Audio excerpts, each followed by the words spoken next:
siya kanina. Ninilaan lang ko sa pisngi ngayon yung buong katawan na sunog na. Yung kasama ko rin po. Natalamsigan na lang laway ng halimaw. Buong katawan ng halaptos. Ah!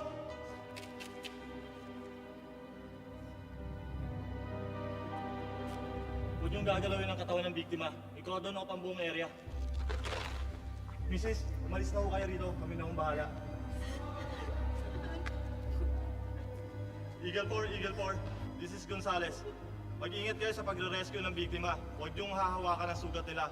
Kumakalat ang pinsala. Isang halimaw ang sumalakay sa isinasagawang pinyagan. Ngayon po ay kakapanahin natin ang isa sa mga saksi sa isinagawang pagsalakay ng halimaw. Alin ang puro nangyari kanina? Hello, Eve. Pakitawakan ng buong team at mga researchers. ASAP, ha? Ano nangyayari? Kahit pupunta akong lab ngayon, pupunta na doon ang buong team. May bagong atake na ng halimaw. Sa ngayon po mga kaibigan ay Be hindi safe. pa po natin alam Lahat ang kung buka, please. nakatakuhan ng halimaw. Sino siya? At bakit sa simbahan siya sumalakay? Pare! Pare! Pare! Pare, halika dali! Bilisan mo! Ano ba yan? Nagmamadali ka pa! Mamaya madapakan yan eh! Ito yung kalat na video. Ito yung nasa balita. Tingnan mo. Yan daw yung pag-atake ng taong butiki. Ikaw naman, Mari, napaka-chismosa mo talaga. Pati ba naman yung mga yung pinapatulan mo? Tignan mo, Mare. Tignan mo lang, please. Oh, Hindi ba yan yung pamangkin mong si Ines? May natanggap akong bagong report na dumadami ang mga biktima ng halimaw na to. Kailangan natin makahanap ng bagong antidote as soon as possible, okay? Walang lalabas ng building na to hanggat wala tayong nagagawang bagong antidote.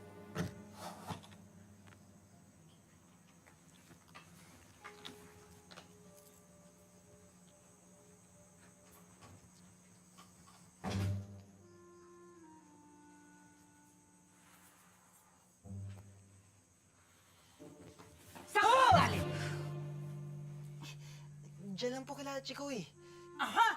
Akala ko hindi mo pababayaan ang negosyo ng tatay Kaloy mo. Pero anong inuuna mo? Lakwatsa! Tita, wag po kayong mag-alala. Hindi po ako matutulog at di ko natapos yung mga orders natin. Buti alam mo. So okay na po kayo. Siya nga pala tita. Huwag niyong kakalimutan balnawan yung mukha niyo ha. Baka mamaya niya maging kamukha niyo si Motra. Oo nga pala.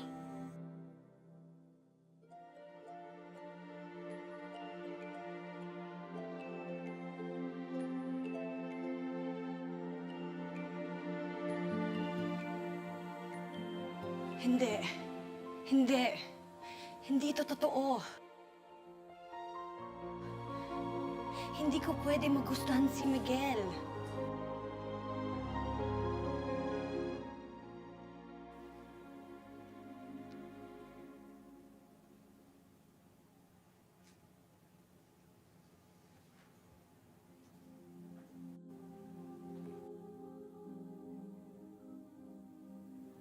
Bakit pag tayong dalawa lang, nararamdaman kong parang malayo ka sa akin? Bakit pag may ibang tao, hindi ka nahihiyang ipakita ang pagmamahal mo? Kailangan ba laging nasa publiko tayo para maramdaman ko yung pagmamahal?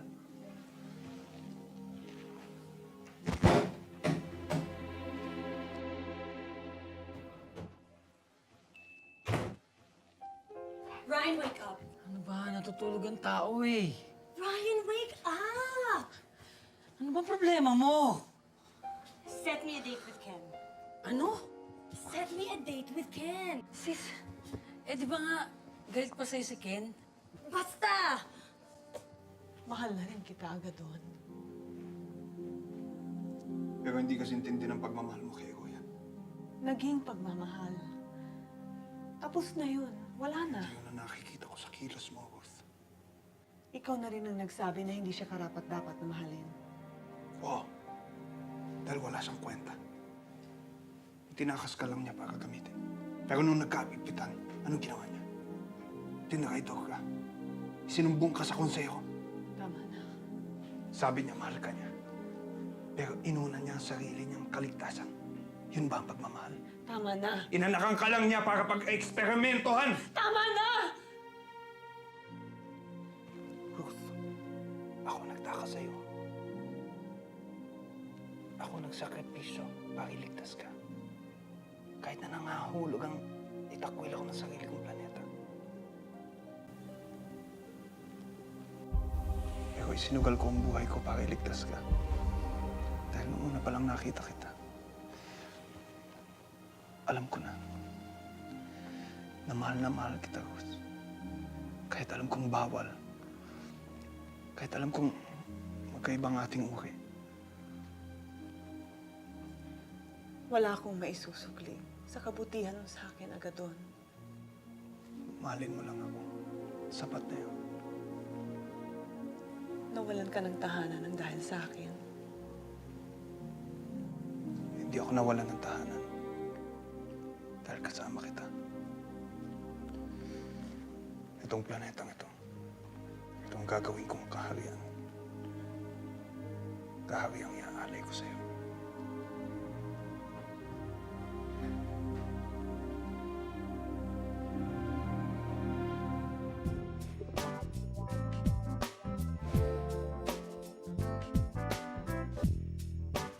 Wow! Pare, sino yan? Hot chick ka. Ano yung new student? Sila, si Sandy yan. Ano nangyari? Sandy? Seryoso? Natutong maligo. Ay, sexy. Hi.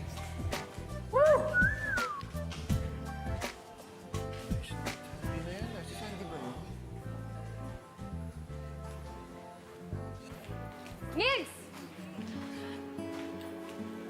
Pare Koy? Ikaw ba yan? Grabe. Ibang-iba ang dating mo ngayon, ah. Kaya pala hindi mo ako pinapansin, ah. Teka, ano ba meron? Birthday mo ba? Nagustuhan mo ba? Oo naman. Yan ang bagay sa'yo, ganyan.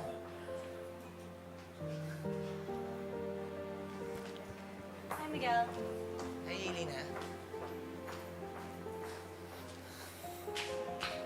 Sandy!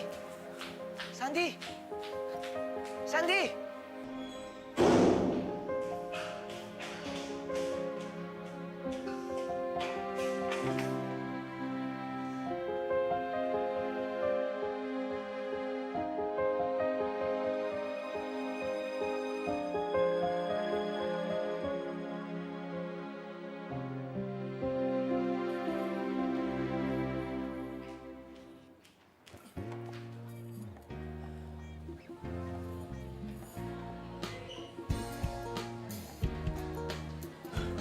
Wow! It's the new and improved Sandy Evelo. Ano naman pauso to at sino naman nag-trip sa'yo? Pwede ba, Ken? Tigilan mo ko dahil wala ako. Sandali. At kailan naman nauso yung pusitlo?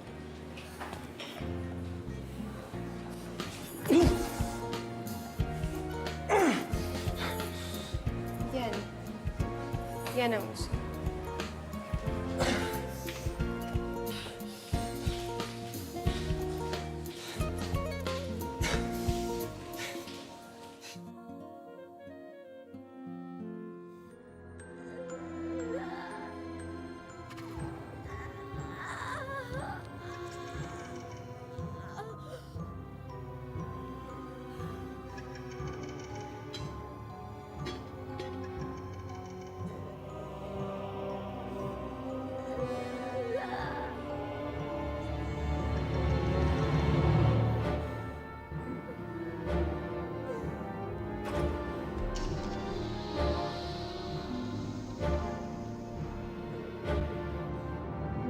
Sabi sa admin, matagal na daw siya hindi pumapasok. Sandy, oh wait lang. Sandy! Sandy, wait. Di ba kaibigan mo si Professor sa Nutella? May alam ka ba dito?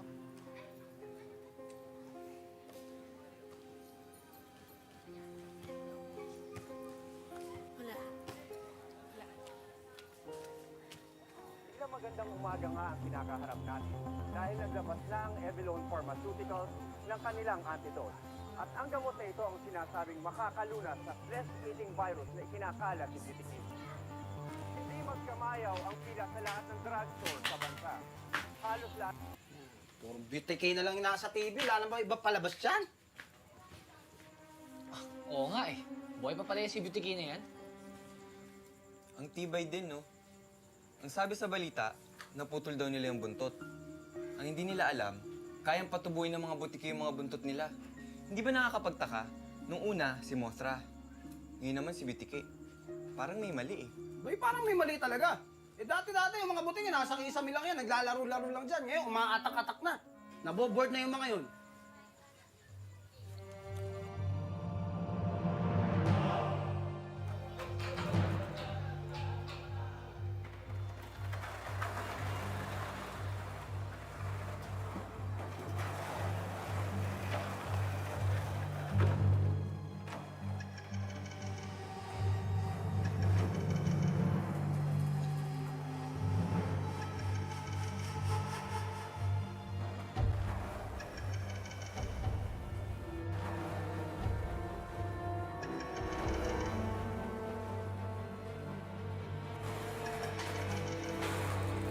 Pare, ano yun?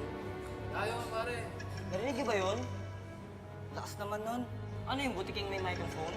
Ba kayo? Wala yun.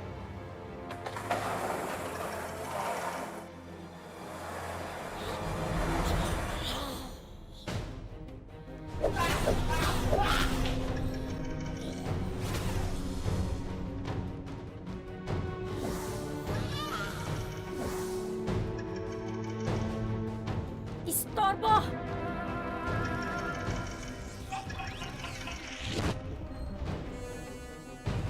Pare, si Jimboy naiwan. Balikan natin. Sila ka ba? Gusto mong tayo naman atakihin ng butike? Kawawa naman si Jimboy. Bahala na.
Doon pa naman yung foreman.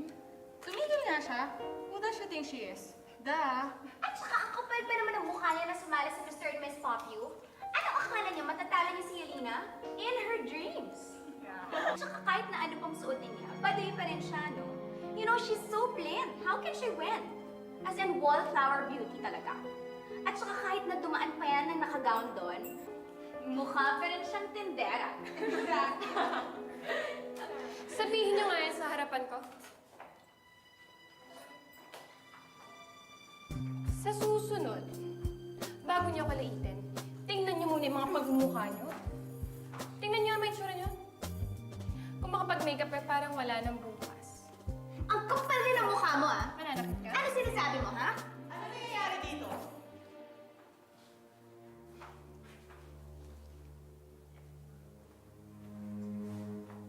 Siguraduhin niyo lang hindi niyo kakainin lahat ng mga sinabi niyo sa akin. Okay?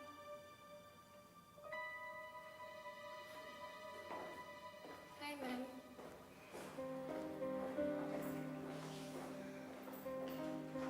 Okay.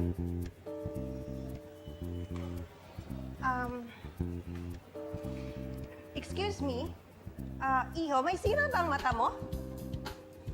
Wala po, ma'am. Ay, umayos ka! Okay. In every competition, there are rules.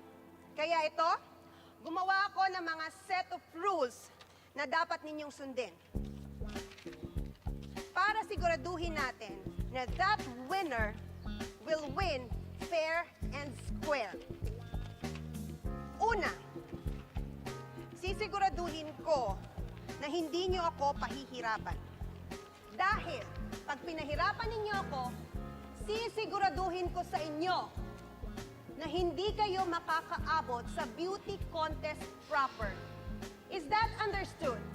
Yes, ma'am. Pangalawa, dahil Alam mo, isa ako good luck na lang sa college mga namin. judges. Tingnan mo naman partner Kaya ko, walang you ka-beauty better beauty. behave. May utak nga, wala naman disiplina at elegance. Hindi kami mananalo. Pero alam mo, katulad mo yung mananalo eh. Yung, alam mo yung maganda. Aray! Quiet! Additional rule. Bawal sumigaw habang nagsasalita ako. And that is a warning for you. Opo, ma'am.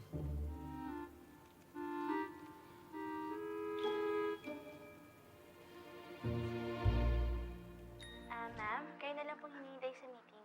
Sige, sabihin mo sa kanila, papunta na ako doon. Meron lang akong inaasikaso.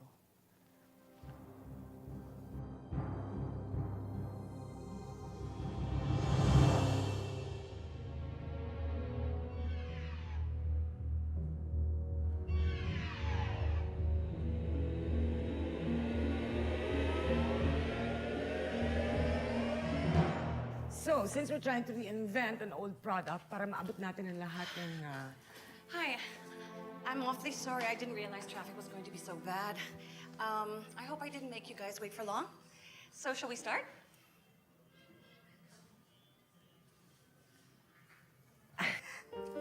I'm sorry, Cynthia, pero nag-umpisa na kami ng meeting. There's just so much work to be done. I hope you don't mind. Tell you what, we're almost wrapping up anyway. Why don't I just come to your office later and present you with what we've discussed? To save you the trouble. No, I'll stay. I hope that you're all aware kung gaano ka-importante sa akin tong project na to.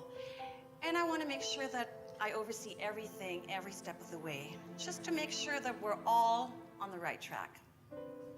No trouble here. Sure. Have a seat.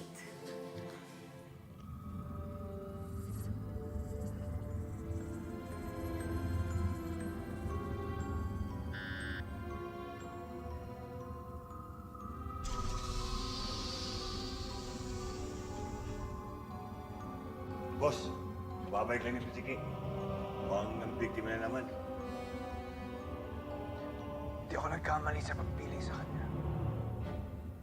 Sa laki ng galit niya sa mundo. Malamang matagal-tagal siyang maghahasik ng lagim. Siguruhin mo lang na makapagpahinga siya ng maayos. At dagdagan mo ang kamandag ng katawan niya.